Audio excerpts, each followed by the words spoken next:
Amagombolola mwenda okuli ng'eng'e, chepsikunya, giriki, benet, kitawo, kosil ne twikat gegasigadde nga bafumbya miyagi oluvanyuma lw'amataba okusaanyaawo kyenkana ebintu byabwe byonna. Amataba gano gagambibwa okubanga gava ku nnamuttikwa w'enkuba eyatonya ku Lwokutaano ng'ono yaviiriddeko omugga Tapakooni okubooga.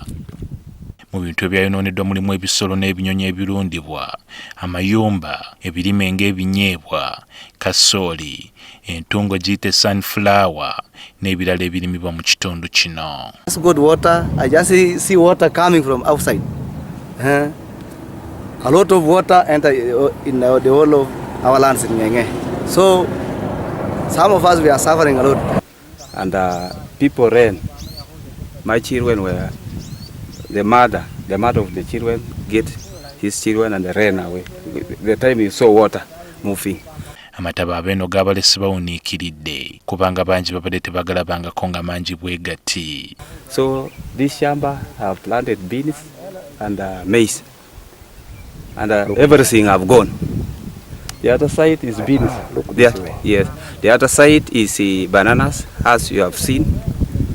And I'm even trying to put there some coffee.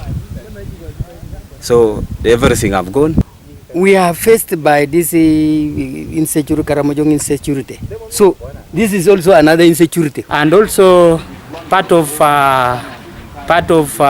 some messes that were inside the granaries were also taken, were also stripped by the floods. Ssentebe w'eggombolola y'eng'eng'e Michael Dock bw'atasabye gavumenti ebadduukirire.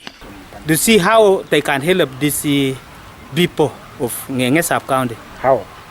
By also giving back part of whatever they lost.